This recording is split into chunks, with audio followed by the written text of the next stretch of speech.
Tapi filter pun pasti masih bisa kena. Jadi sudahlah. Gue sudah mengalami fase podcast gue dibilang podcast keramat, orang meninggal, jadi panjang, jadi baik. Sebenarnya banyak loh di podcast gue yang jadi bagus. Cuma manusia tuh emang gitu, suka dilihatnya kayak jelek-jelek. Banyak loh, kalau lo perhatiin banyak. Ada ratusan video, ada ratusan narasumber, ya, yang akhirnya jadi konflik, nggak nyampe 10%. 90 banyak yang rujuk, banyak yang ini. Karena gue coba berusaha untuk selalu cari jalan baik buat bantu. Kadang-kadang ya, temen gue sering ngomong sama gue, Den, lu ngapain sih? Cari duit aja bro. Ngapain bikinin podcast orang sampai bikinin 2 kali podcast? Ngapain sampai telepon? Ngapain lu sampai mau dengerin dia curhat sampai pagi jam 3? Ngapain lu harus ngubungin gini-gini? Ngapain lu harus ngelakuin itu? Bener juga sih kalau gue pikir-pikir ya. Karena nggak ada hasilnya juga buat gue. Ujung-ujungnya gue tetap akan dinilai nggak bagus. Jadi gue pikir-pikir, kenapa ya gue lakuin itu? Sampai akhirnya gue nemu jawabannya. Gue inget dari awal gue bikin podcast, itu adalah titipan Tuhan buat gue. Dan gue ngelakuin itu untuk Tuhan gue. Karena Tuhan bantu hidup gue, kasih gue kesempatan kedua, dan gue harap gue bisa ngelakuin itu kepada orang. Tapi kalau memang kesempatan itu tidak dia jalankan dengan baik, udah bukan di ranah gue. Akhirnya gue bersepakat bahwa kita nggak boleh berhenti untuk bantu. Kita harus terus membantu, karena kalau bukan kita, mungkin tidak ada lagi orang yang nanti ke depannya mau membantu karena takut dihujat. Orang akan berhenti membantu karena dia takut di framing jelek kan. Gue nggak apa-apa, tapi gue akan tetap. Tapi mungkin banyak yang baram kok ngeliat Koko di ikut terseret setiap kasus ya yang Koko tangani. Betul, mereka banyak yang komplain sama gue kenapa gue nggak membela diri atau klarifikasi yang gaya orang gitu. Gue bilang gue klarifikasi biasanya cuma sekali. Dan kalau gue mau menjelaskan bukan untuk gue, tapi untuk satu tujuan bahwa ada hal yang tidak boleh kita normalisasi, ada hal yang kita tidak boleh benarkan. Tapi kita juga nggak boleh begituin orang, hanya sekedar itu. Jadi mereka kadang-kadang suka ngerasa kayak, udah kok suruh kami menyerangnya, kami siap menyerang gitu. Tapi gue bilang janganlah, tujuan kita bukan, gue nggak pernah mau gue jadi public figure punya sifat begitu. Kok tapi kan emang nyatanya dihujat ya kok, apalagi baru-baru ini dihujat sama fans dari DJ Panda sendiri. Kalau Ko Densu gimana tuh? Iya nggak apa-apa, karena memang apa yang gue lakukan itu memang kurang aja. Mungkin apa yang gue lakukan buat Panda, buat keluarganya itu kurang. Apa yang gue lakukan buat mereka itu tidak sesuai dengan apa yang mereka mau. Mungkin apa yang gue perbuat itu tidak punya nilai aja.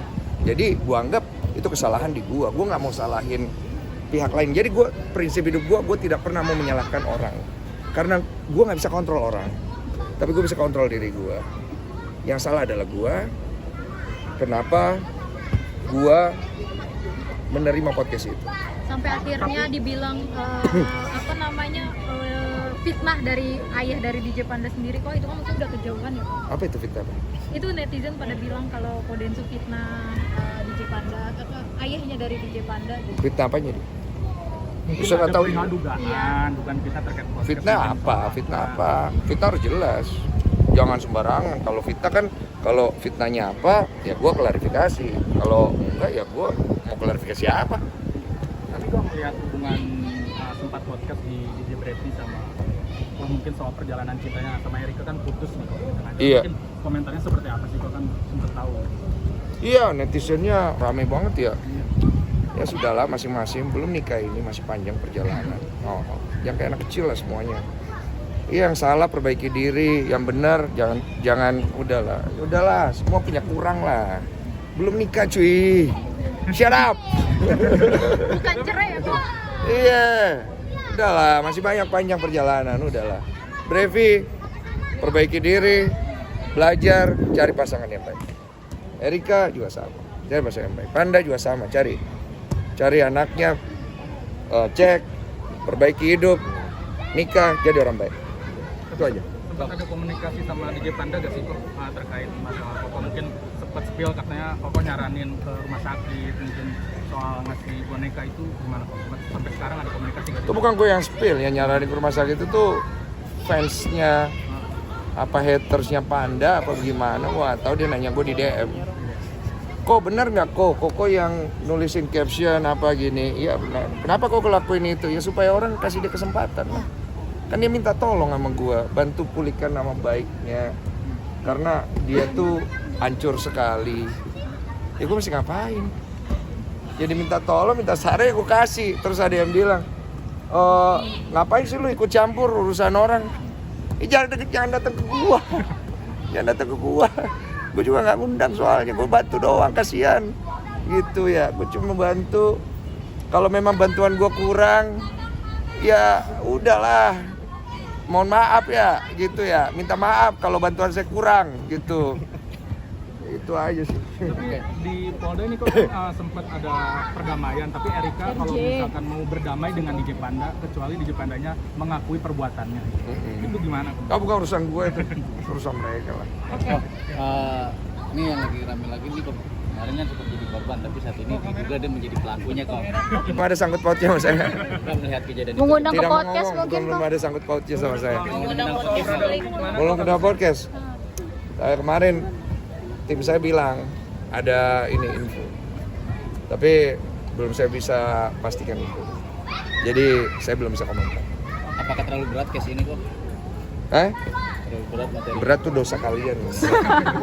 Harus gue pikul. Mungkin terakhir harapannya ke depan sama istri. Harapan saya bukan sama istri saya, harapan saya kepada kalian semua penonton di rumah. Guys, tolonglah. Hidup ini singkat. Jangan menghabiskan waktu membenci kehidupan dan orang. Sayang loh. Hidup itu menyenangkan sekali. Gak perlu sampai segitunya juga. Akhirnya kita kemudian mengidolakan, membela, sampai akhirnya menghina orang lain. Boleh mengidolakan. Boleh kita senang sama orang.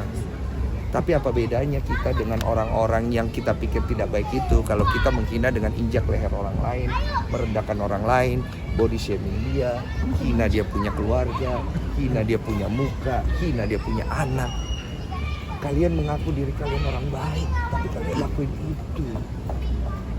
Kalian punya agama, kalian punya ibu bapak, kalian bersembunyi di dalam ruangan kalian.